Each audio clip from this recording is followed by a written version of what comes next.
Hello friends, K കിച്ചണിലേക്ക് എല്ലാവർക്കും സ്വാഗതം. ഇന്ന് നമുക്ക് ചോളം കൊണ്ട് ഒരു അടിപൊളി റെസിപ്പി ഉണ്ടാക്കാം. അതിന് സ്വീറ്റ് കോൺ എന്ന് പറയും.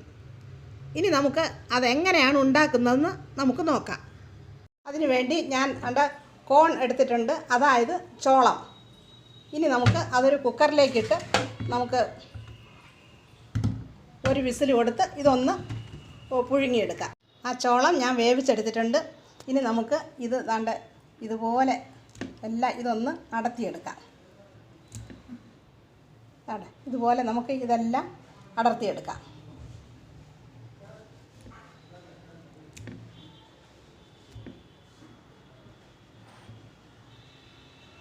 ഇപ്പോൾ ഞാൻ ചോളം എല്ലാം ഇളക്കി എടുത്തിട്ടുണ്ട്. ഇനി നമുക്ക് അതിലേക്ക് ചേർക്കേണ്ട സാധനങ്ങൾ എന്തൊക്കെയാണെന്ന് നോക്കാം. ഒരു തക്കാളിക്ക് അരിഞ്ഞത്, കുറച്ച് ബട്ടർ, ഞാൻ ആ ബട്ടർ ഒന്ന് ഉരുക്കിയെടുത്തതാണ്. പിന്നെ കുരുമുളകിൻ്റെ പൊടി, ചാട്ട് മസാല, ഒരു പച്ചമുളക് അരിഞ്ഞത്, ഉപ്പ്, ഉള്ളി അരിഞ്ഞത്, പുതിന ചട്നി, ഒരു നാരങ്ങ, മല്ലിയില, ഒരു പപ്പടം. ഇത്രയും സാധനങ്ങൾ നമുക്ക് ഇതിലേക്ക് ആവശ്യമായിട്ടുണ്ട്. ഇനി നമുക്ക് ഈ നമ്മൾ ഇളക്കി വെച്ചിരിക്കുന്ന ആ ചോളത്തിലേക്ക് നമുക്ക് ഒരു സ്പൂൺ ബട്ടർ ഇട്ട് കൊടുക്കാം.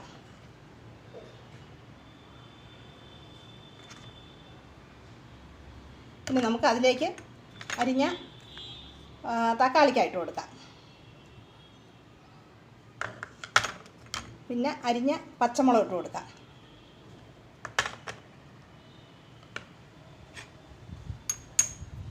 പിന്നെ ആവശ്യത്തിന് ഉപ്പ്, സ്വല്പം ഒരു അര ടീസ്പൂൺ ഉപ്പിട്ട് കൊടുക്കാം. പിന്നെ ഉള്ളി അരിഞ്ഞത്, ഒരു സ്പൂൺ പുതിന ചട്നി,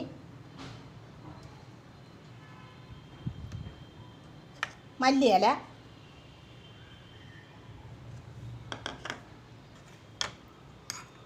അര ടീസ്പൂൺ കുരുമുളകിൻ്റെ പൊടി,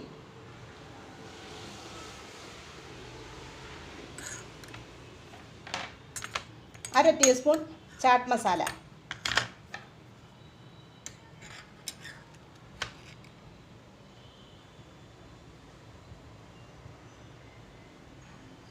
പിന്നെ നമുക്ക്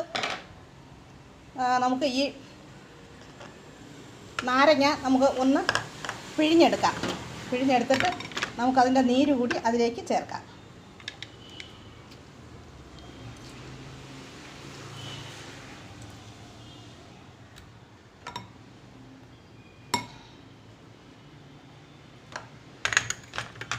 ഒരു മുറി നാരങ്ങയുടെ നീര് മതിയാകും. അതിലേക്ക് ചേർത്തിട്ട് ഇനി നമുക്ക് ഈ പപ്പടം ഒന്ന് പൊടിച്ചെടുക്കാം.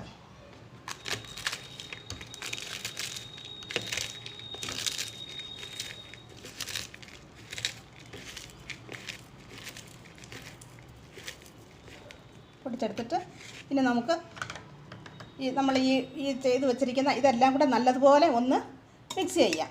നമ്മൾ ഇതിനകത്ത് ചേർത്ത മസാലകളെല്ലാം കൂടി നല്ലതുപോലെ ഇതെല്ലാം കൂടി ചേർത്ത് ഒന്ന് മിക്സ് ചെയ്യാം.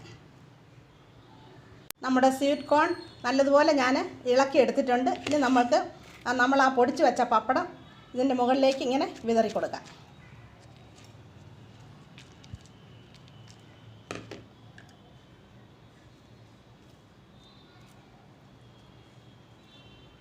ഇപ്പോൾ നമ്മുടെ സ്വീറ്റ് കോൺ ഇവിടെ റെഡി ആയിട്ടുണ്ട്. ഇനി നമ്മൾക്കിത് കഴിക്കാം. വളരെ ടേസ്റ്റുള്ളതാണ്. ഇത് കുട്ടികൾക്കെല്ലാം വളരെയധികം ഇഷ്ടപ്പെടും. ഇത് നമുക്ക് സമയമൊന്നുമില്ല, ഏത് സമയത്ത് വേണമെങ്കിലും നമുക്കിത് പിന്നെ ഒരു നാസ്തയായിട്ട് നമുക്കിത് കഴിക്കാവുന്നതാണ്. ഇതെല്ലാവരും ഒന്ന് ഉണ്ടാക്കി നോക്കണം. എല്ലാവർക്കും ഇത് ഇഷ്ടപ്പെടും. വളരെ പെട്ടെന്ന് തയ്യാറാക്കാൻ പറ്റുന്നതാണ്. ഇഷ്ടപ്പെടുകയാണെങ്കിൽ സബ്സ്ക്രൈബ് ചെയ്യണം, ലൈക്ക് ചെയ്യണം, ഷെയർ ചെയ്യാനും മറക്കല്ലേ. വീഡിയോ കണ്ടതിന് താങ്ക് യു.